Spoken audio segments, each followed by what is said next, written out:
বন্ধুরা, শীতের সিজনে এরকমভাবে শুকচুলি পিঠা বানিয়ে নারকেল কোড়া আর খেজুর গুড়ের সঙ্গে পরিবেশন করুন পুরো পরিবারের জন্য। আর শুকচুলি পিঠাগুলো কতটা সুন্দর হয়েছে নিশ্চয়ই আপনারা দেখে বুঝেছেন। চারদিকটা ফুটো ফুটো আর কতটা নরম দেখুন। গুড় দিয়ে খেতে ভীষণ ভালো লাগে এগুলো। তো পুরো রেসিপিটা একটুও স্কিপ না করেই দেখতে থাকুন।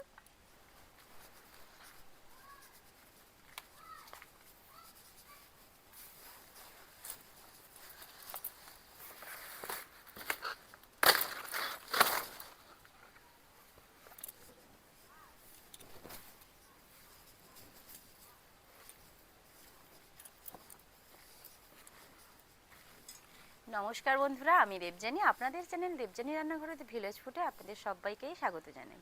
এখন শীতকাল পড়েছে, আর শীতকাল মানেই বাঙালিদের একটা ব্যাপার আছে, শীতের সন্ধ্যা মানেই পিঠে পুলি। বিভিন্ন ধরনের পিঠে পুলি খেতে হবে শীতকালে, তাও আবার গুড় দিয়ে। গুড় দিয়ে না খেলে যেন একদম মন ভরে না। শীতকালে বিভিন্ন রকমের পিঠে পুলি তো খেতেই হবে, তার জন্য আজকে আমি আপনাদের সঙ্গে একটা পিঠা রেসিপি শেয়ার করব। আমি আগেও একটা পিঠা রেসিপি শেয়ার করেছি, তো জালিদার পাটিসাপটা পিঠা রেসিপি কিন্তু আমার চ্যানেলে রয়েছে। যদি আপনারা কেউ দেখতে চান অবশ্যই চ্যানেলে গিয়ে ভিজিট করে দেখে নিতে পারেন। ওই জালিদার পাটিসাপটা কিন্তু ভীষণ মজার একটা পিঠা। তবে আজকে আবার যেটা বানাবো সেটা হলো শুকচুলি পিঠা। গ্রাম্য ভাষায় এটাই বলা হয় শুকচুলি পিঠা। তবে জানি না আপনাদের ওদিকে কিংবা কাদের কাদের জায়গায় কি কি নাম রয়েছে ওই পিঠাটার, সেটা আমাকে কমেন্ট করে জানাবেন। তবে গ্রাম্য ভাষায় যেটা বলা হয় শুকচুলি পিঠা, সেই শুকচুলি পিঠা কিন্তু আজকে বানিয়ে আপনাদের সঙ্গে শেয়ার করব। আর সেই পিঠা বানানো খুবই সহজ আর খেতে ভীষণ ভালো লাগে। বিশেষ করে একটুখানি গুড় দিয়ে খেতে হবে, আর ওই পিঠাটা একটু নারকেল দিয়ে বানাতে হবে। তো চলুন, শুকচুলি পিঠা বানানোর জন্য প্রথমে আমি এখানে একটা কলা পাতা নিয়ে নিয়েছি। কলা পাতাটাতে নারকেলটা কোড়াতে হবে এবং পিঠাটা রাখতেও হবে। কলা পাতায় পিঠে রেখে খাওয়ার মজাটাই কিন্তু আলাদা হয়। তো শীতকাল মানে পিঠে পুলি, বিভিন্ন ধরনের পিঠে পুলি খেতে হবে আমাদের। চলুন তাহলে শুরু করা যাক চালের শুকচুলি পিঠা। কলা পাতাটাতে কিন্তু শুধুমাত্র যে রেখে পিঠা খাবো, নারকেল কোড়াবো তার জন্য নয়। এই যে কলা গাছের ডাঁটা, এই ডাঁটাটাকে আমি একটা গুরুত্বপূর্ণ কাজে লাগাবো, যেটা আপনাদের শহরের ভাষায় ব্রাশ বলা হয়। যে ব্রাশটা দিয়ে আপনারা কড়াইতে তেল দিয়ে দেন। যখন এই রকম পিঠাগুলো বানানো হয় না, একটুখানি তেলের প্রয়োজন হয়। আর ওই একটুখানি তেল কিভাবে দেবেন, খুন্তি দিয়ে বোতল দিয়ে তো দেওয়া যায় না, একটা ব্রাশ ব্যবহার করেন আপনারা। তবে গ্রাম্য ভাষায় এই রকমভাবে কিন্তু ব্রাশ পাওয়া যায় না। এই কলা গাছের ডাঁটাটাকেই কিন্তু ব্রাশের কাজ করে, আর সেটা আমি আপনাদের দেখাবো। ডাঁটাটা এখন বের করে নিচ্ছি, দেখাবো কিভাবে এই ডাঁটা ব্রাশের কাজ করে, তেল দেওয়ার কাজ করবে। আগে কি মা ঠাকুমারা এটাকেই ব্রাশ বানাতো। এখন আধুনিক যুগে বিভিন্ন ধরনের ব্রাশ বেরিয়েছে তেলের ব্যবহার করার জন্য। এই যে পাতা থেকে একটা মোটা ডাঁটা আমি বের করে নিয়েছি। এইবার এই জায়গাটাতে শিল নোড়াই একটুখানি থেতো করে নেব, খুব বেশি নয়। এই যে দেখুন হালকা একটু থেতো হয়ে গেছে। এইটা এবার একটা বাটির মধ্যে তেল নেব, তেলের মধ্যে ডোবাবো আর কড়াইতে এরকমভাবে ঘুরিয়ে দেব। কলার ডাঁটাটাকে সাইডে রেখে এবার যেটা করতে হবে সেটা হলো চালটা বেটে নিতে হবে। এই চালটাকে আমি 3 ঘন্টা আগে ভিজিয়ে রেখেছিলাম। 3 ঘন্টা আগে ভিজিয়ে রাখার পরে চালটা বেশ অনেকখানি ফুলে উঠেছে দেখুন। আর এটা আপনারা আতপ চাল দিয়েও করতে পারেন। আমি এখানে যেই চাল দিয়ে ভাত খাই সেই চাল নিয়েছি কিন্তু এই পিঠাটা বানানোর জন্য। তবে আপনাদের হাতের কাছে যদি আতপ চাল থাকে অবশ্যই আতপ চাল দিয়ে কিন্তু এই পিঠাটা খুবই সুন্দর হয়। তো চালটা আমি ধুয়েই ভিজিয়ে রেখেছিলাম, তার জন্য এই জলটা আর আমি ফেলবো না। এই জল থেকে ছেঁকে চালটা নিয়ে মিক্সচার গ্রাইন্ডারের মধ্যে ভালোভাবে বেটে নেব। খুব বেশি পাতলা করে কিন্তু বাটার দরকার নেই। যতটা জল দিলে পরে মিক্সিটা ঘুরবে ঠিক সেরকমভাবে জল দিয়ে এটাকে বেটে নিতে হবে। আমি মিক্সির মধ্যে চাল বাটছি তার মানে এই নয় যে আপনাদেরকেও বাটতে হবে। আপনারা চাইলে শিল নোড়ায় এটা বেটে নিতে পারেন। আগেকার দিনে কিন্তু এরকম শিল নোড়ায় চাল বেটেই কিন্তু পিঠা হতো। তখন এত মিক্সির কিন্তু চলটা ছিল না, এখন এসছে। আর আমার হাতের কাছে সময় অনেকটা কম রয়েছে, তার জন্য আমি মিক্সির মধ্যে চালটা বেটে নেব।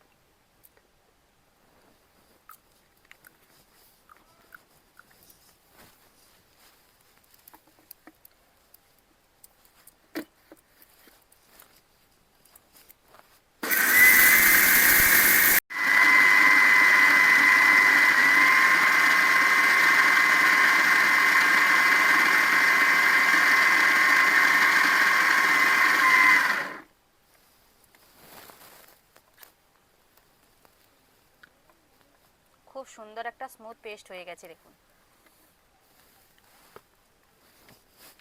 আগে একবার বেটে নিয়েছি, তবে আগেটাতে একটু জল অল্পই দিয়েছিলাম, এটাতে একটু বেশি পরিমাণে জল দিয়েছি। মিক্সির জারের মধ্যে অল্প জল দিয়ে আর বেশি জল দিয়ে এটাকে একটু জল দিয়েই কিন্তু গুলে সুকচুলি পিঠাটা বানাতে হবে। এখন বিভিন্ন ধরনের পিঠা, বিভিন্ন রকমের পিঠা কিন্তু বেরিয়েছে, আমরা বানাই, কিন্তু আগেকার দিনে মূলত সুকচুলি পিঠাটাই একটা পিঠা ছিল যেটা শীতের সিজনে অবশ্যই প্রত্যেক বাড়িতে এই পিঠা হবেই হবে। এখন বিভিন্ন রকমের পিঠা বেরিয়েছে, বিভিন্ন রকমভাবে কিন্তু হয়, তবে এই পিঠার স্বাদ একদম আলাদা। আরও কিছুটা চাল রয়েছে, চালটা ছেঁকে নিয়ে নেব, এইবার বাটলে কিন্তু বাটা হয়ে যাবে। এই পিঠা খেতে ভালোবাসে না এমন কেউ কিন্তু একদম নেই। যদি কারোর খেতে ভালো লাগে না আমাকে কমেন্ট করে জানাবেন। আমি তো জানি এই সুকচুলি পিঠা সকলের একটা পছন্দের পিঠা। এই পিঠা বানাতে গিয়ে অনেকে অসুবিধায় পড়ে যায়, তবে আপনারা যদি আমার এই ভিডিওটা দেখে পিঠাটা বানান না, একটুও আপনাদের অসুবিধা হবে না। যারা রান্নাঘরে একদম নতুনভাবে পিঠা বানাতে শিখছেন, প্রথমে হাতে খড়ি হচ্ছে পিঠা বানানোর জন্য, আপনারা আমার এই রেসিপিটা দেখে নিতে পারেন, তাহলে আর একটু অসুবিধা হবে না। আপনি একদম পাকা রাঁধুনির মতন করেই পিঠা বানাতে পারবেন। এইবার এতে একটুখানি জলও দিয়ে দেবো। প্রয়োজনে জল দিয়ে দিয়ে বেটে নিতে হবে এটাকে। সেটা বাটার আগে আমি এখানে একটা নারকেল নিয়েছি। সুকচুলি পিঠা মানে আর কোনো কিছুই লাগবে না, একটু চাল বাটা, একটুখানি লবণ আর একটা নারকেল কোড়া। এই নারকেলটা নিয়েছি আমি, এইবার নারকেলটাকে ফাটিয়ে নেব।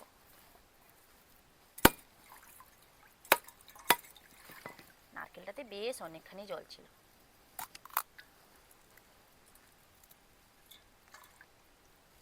এই যে নারকেলের একটুখানি শাঁস হয়ে গেছে দেখুন,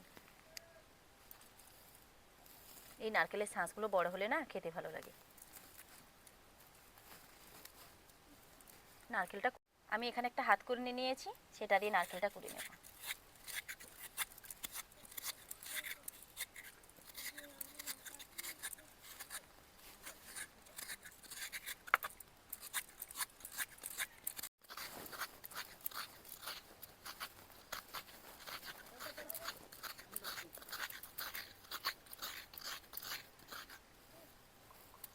বেশ অনেকখানি দেখুন নারকেল হয়ে গেছে।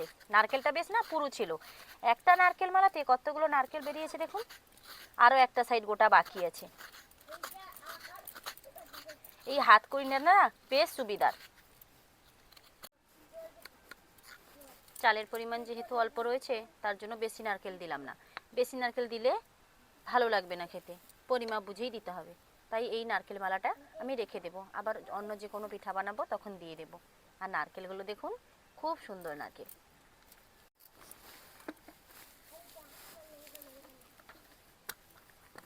এদিকে চাল বাটাও কমপ্লিট।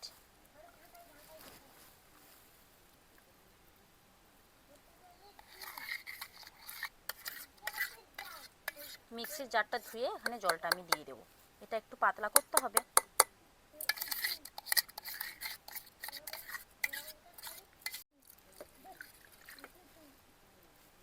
একটুও চালের গুঁড়ো নষ্ট হলো না, চাল বাটাগুলো। এই ছোট চামচ দিয়ে মাখানো যাবে না, বড় চামচ নিতে হবে।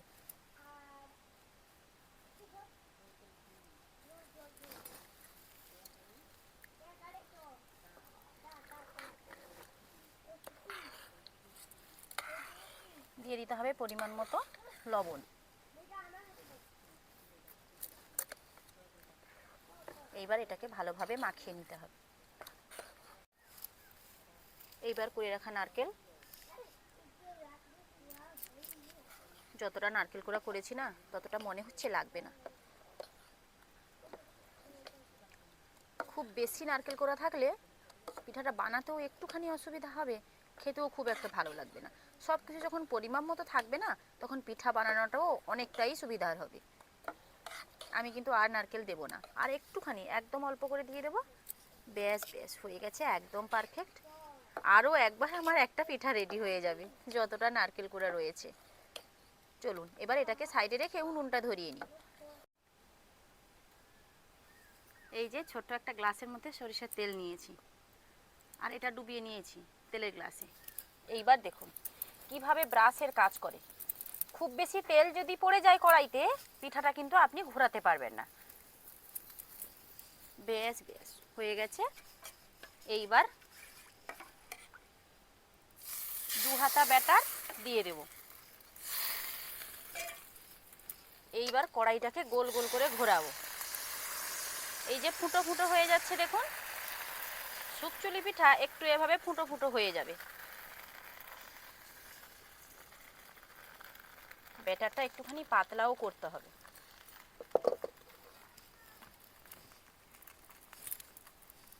কিছুটা সময় অপেক্ষা করার পর একটু ঢাকনা দিয়ে দিতে হবে। 1 মিনিট মতো ঢাকনা দিতে হবে। যদিও 1 মিনিট হয়নি, তবে হয়েছে কিনা দেখব। চারদিকটা একটু উঠে উঠে গেছে দেখুন। এইবার কয়েক সেকেন্ড সময় দিতে হবে। খুন্তিটা দিয়ে একটু এরকম করতে হবে। আর আঁচটা কিন্তু মিডিয়াম আঁচ রাখতে হবে। খুব বেশি হাই আঁচেও ভাজা যাবে না, আবার একদম লো আঁচেও ভাজা যাবে না।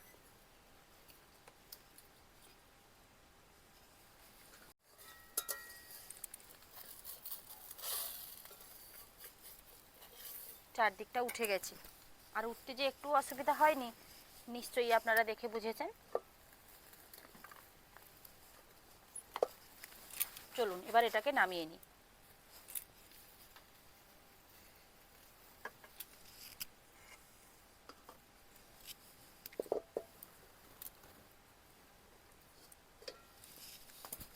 তখন গরম ছিল বলে, আর গরম অবস্থায় ওই পিঠাগুলো একটুখানি নরম হয় খুন্তি দিয়ে, তাই উল্টানো যায়নি। হালকা একটু ঠান্ডা হয়ে যাওয়ার পর আমি পিঠাটা উল্টে দিয়েছি। আর উল্টে যাওয়ার পর ওপরটা দেখবেন, মানে উল্টানোর দিকটা কীরকম ফুটো ফুটো হয়ে গেছে, দেখতে কীরকম লাগছে দেখুন। ঠিক যখনই এরকম ফুটো ফুটো হয়ে যাবে আর দেখতে এরকম লাগবে, সেটাই কিন্তু আসল শুকচুলি পিঠা। এরকমভাবেই কিন্তু শুকচুলি পিঠাটা বানানো হয়। আমি আবার একবার তেলটা ব্রাশ করে দিয়েছি, আবার 1 হাতা দিয়ে দেব। প্রথমে আমি 2 হাতা দিয়েছিলাম, এরপর 1 হাতা দিয়ে বানাবো।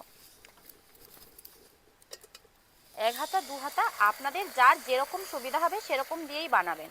তার জন্য আমি প্রথম 2 হাতা দিয়ে দিয়েছি, এইবার 1 হাতা দেব। দেখা যাক 2 হাতাতে ভালো হয় নাকি 1 হাতাতে ভালো হয়, কি হয় দেখা যাক।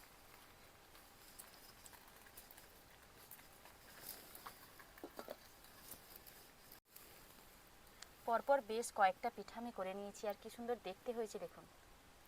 ঠিক এরকম ফুটো ফুটো দেখতে হলেই না এই পিঠাগুলো দেখতে ভীষণ ভালো লাগে।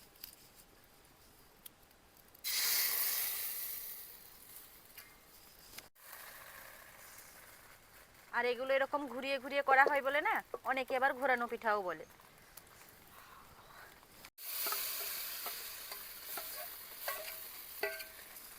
লাস্টের শুকচুনিটা বেশ বড় করে বানাবো।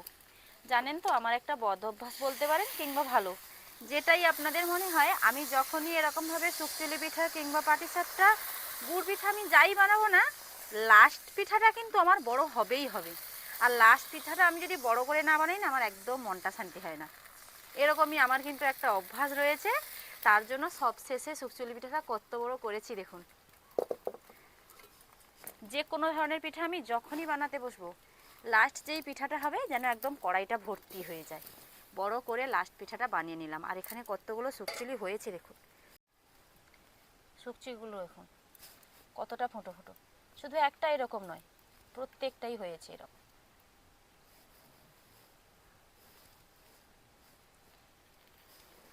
এইরকমভাবে শীতের সন্ধ্যাবেলায় কিংবা সকালের জলখাবারে এইরকম শুকচুলি পিঠা, আর সঙ্গে থাকবে গুড়, খেজুর গুড়, আর সঙ্গে একটুখানি নারকেল কুড়া। এই কম্বোটা ভীষণ খেতে লাগে, দারুণ একটা টেস্টি টেস্টি খাওয়ার। শীত মানেই পিঠে বলি, প্রথম থেকেই বলছি আমি, কারণ এই শীতে আমাদের বাড়িতে প্রচুর বিভিন্ন ধরনের পিঠে হয়। শীতের সন্ধ্যাবেলায় না ভাত রুটি মুড়ি থেকে পিঠেটা খেতে খুব ভালো লাগে। তো আজকে আমি শুকচুলি পিঠাটা যেভাবে আপনাদের বানিয়ে রেখেছি, আপনারা আমার সম্পূর্ণ রেসিপিটা দেখে আমি ঠিক যেভাবে বানিয়েছি আপনারা ঠিক সেরকমভাবে বানাবেন। তাহলে কড়াইতে অনেক সময় শুকচুলি পিঠাটা বানাতে গিয়ে গোল হয়ে যায়, লাড্ডু হয়ে যায়, অনেক রকম বিভিন্ন ধরনের সমস্যা আসে। কোনো সমস্যার মধ্যে আপনারা পড়বেন না। ঠিক আমার শুকচুলি পিঠাগুলো যেরকম হয়েছে সেরকমভাবেও আপনাদের হবে। এই শুকচুলি পিঠার রেসিপি আপনাদের কীরকম লাগলো লাইক কমেন্ট ও শেয়ার করে জানাতে ভুলবেন না। যদি ভালো লেগে থাকে আমার চ্যানেলটি সাবস্ক্রাইব করে আমার পাশে থাকবেন। দেখা হচ্ছে আবার নতুন কোনো রেসিপি নিয়ে। ততক্ষণ সুস্থ থাকুন, ভালো থাকুন। ভিডিওটা এখানেই শেষ করছি। টাটা।